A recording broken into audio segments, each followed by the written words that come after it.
ఒక అందమైన అమ్మాయి హీరోయిన్ గా ఏ బాంబే నుంచో లేకపోతే తెలుగు నుంచో ఒక సినిమా ఆఫర్ ఇచ్చారనుకోండి డైరెక్టర్స్.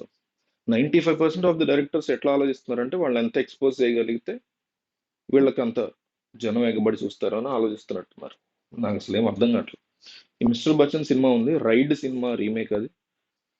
అజయ్ దేవగన్ ఆ టీం చాలా రియలిస్టిక్ గా ఇంటింటికి పెద్ద పెద్ద మనుషుల ఇళ్ల మీద ఒక ఇన్కమ్ ట్యాక్స్ లోని సిన్సియర్ ఆఫీసర్ సోదాలు చేస్తే ఎట్లా ఉంటుంది, రియలిస్టిక్ గా అప్రోచ్ తో తీసినటువంటి సినిమా చాలా బాగుంటుంది. రైట్ చూడండి, మీరు ఎందులోనూ ఉంది, ఓటీటీ అని సెర్చ్ అని దొరుకుతుంది. Very excellent movie, worth watch film. దాన్ని తెలుగులో తీసుకున్నారు రీమేక్ గా. తెలుగు నేటివిటీ లేకపోతే ఎంటర్టైన్మెంట్ యాడ్ చేయొచ్చు, తప్పేం లేదు. అసలు నేను దానికి ఎప్పుడు అగెనిస్ట్ కాదు. ఒరిజినల్ సినిమాను ఒరిజినల్ గా తీస్తే దండం పెట్టి అమ్మ సూపర్ రా బాబు అంట. అసలు ఫస్ట్ ఆఫ్ ఆల్ రీమేక్ సినిమాల కంటే కూడా డబ్ చేయడానికి నేను ఎక్కువ ప్రిఫర్ చేస్తాను. ఎందుకంటే ఒరిజినాలిటీలో ఉన్నటువంటి ఆ నావెల్టీ మిస్ అవ్వకుండా వస్తుంది ఎప్పుడైనా మనకి. సరే ఇది ఇక ఎట్లాగొట్లా వీళ్ళు కష్టపడి తీశారు. దబాంగ్ తీసాడు గబ్బర్ సింగ్, అదేదో వర్కౌట్ అయింది. జిగర్ తాండా అండ్ రైడ్ ఇవి ఇవి ఇప్పుడు దబాంగ్ అంటే ఒక ఎంటర్టైన్మెంట్ ఆల్రెడీ. జిగర్ తాండా, రైడ్ ఇలాంటివి కాస్త రియలిస్టిక్ ఫిల్మ్స్. వాటిని ఎంటర్టైన్మెంట్ ఇరికించడం అనేది అంత ప్రిఫరబుల్ కాదు. బట్ వాల్మీకి, గదలకొండ గణేష్ అది పర్లేదు, బాగానే నడిచింది.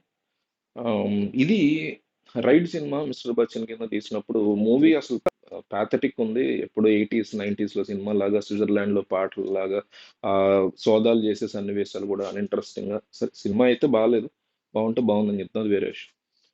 బట్ ఇక్కడ ప్రాబ్లం ఏంటంటే, బిగ్గెస్ట్ థింగ్ ఏంటంటే ఆ కైండ్ ఆఫ్ హీరోయిన్ ని చూపించాలి, హీరోయిన్ ఎక్స్పోజ్ చేసి చూపించాలి స్క్రీన్ మీద, ఇదే నా జీవితాశయం అన్నట్టు డైరెక్టర్ హరీష్ శంకర్ కష్టపడ్డాం.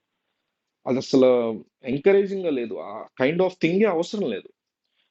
స్టోరీ మీద, స్క్రీన్ ప్లే మీద, ఇంకా మంచి డైలాగ్స్ మీద రవితేజ అంత పర్ఫెక్ట్ ఎనర్జీ ఇచ్చి ఒక లెవెల్లో పెర్ఫామ్ చేశాడు. అది కూడా దాన్ని జాగ్రత్తగా స్క్రీన్ ప్లేలోకి యాడ్ చేసుకుని ఆ కిక్ వచ్చేలాగా ఆడియన్స్ కి చేయడంలో హరీష్ శంకర్ కంప్లీట్ గా ఫెయిల్ అయ్యాడు. బట్ కంప్లీట్ కాన్సన్ట్రేషన్ అంతా కూడా ఆ హీరోయిన్, ఆ గోల, ఆ డాన్స్ స్టెప్పులు. అసలు హీరోయిన్ కింద ఏరియల్ డ్రెస్ లోకి ఇట్లా చేయబెట్టి హీరో స్టెప్ వేసాడంటే ఆ హీరో కన్నా సిగ్గుందా, డైరెక్టర్ కి సిగ్గుందా, హీరోయిన్ కి సిగ్గుందా?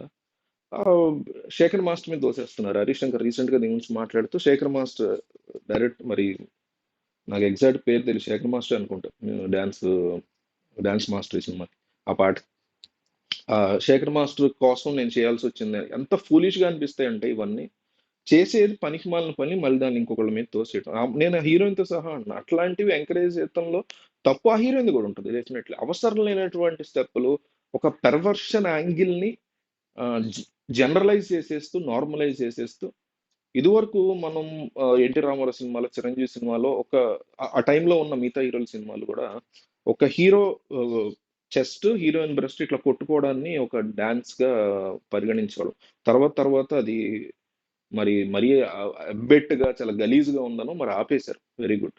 అట్లాగా దాన్ని కాస్త ఇంకా బెటర్మెంట్ చేసుకుంటూ ఎన్నో అద్భుతమైన స్టెప్స్ ఉంటాయి. రవితేజ చాలా సినిమాల్లో అసలు ఈ ఏజ్ లో ఆ ఎనర్జీ ఏంటనే లెవెల్లో డాన్స్ చేస్తాడు. ఆ హీరోయిన్ కూడా యంగ్ హీరోయిన్ డాన్స్ చేయొచ్చు ఇంకో మంచి సాంగ్ లో, అదే మీన్ అదే సాంగ్ లో వేరే స్టెప్ కి. బట్ ఇవన్నీ పక్కన పెట్టేసి దాని మీద కాన్సన్ట్రేషన్ చేసి చెయ్యి ఇట్లా పెట్టి ఆ స్టెప్ వేసి ఏం ప్రూవ్ చేద్దాం అనుకుంటున్నారు, ఏం పెర్వర్షన్ యాంగిల్ ని వీళ్ళు కంక్లూడ్ చేద్దాం అనుకుంటున్నారు, వీళ్ళ ప్రాబ్లం ఏంటి, వీళ్ళకి ఏదైనా మెంటల్ ఇష్యూస్ ఉన్నాయా, అర్థం కావట్లేదు నిజంగా. అది అంతమంది ఆడియన్స్ చూస్తారు థియేటర్లో, ఫ్యామిలీస్తో వచ్చేవాళ్ళు ఉంటారు. అసలు ఫ్యామిలీస్ కాదు, కుర్రోళ్ళే ఉన్నారు.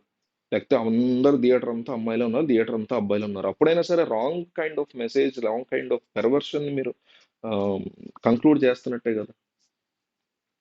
ఇలాంటివి అసలు మనం డెఫినెట్లీ ఎంకరేజ్ అయితే చేయకూడదు.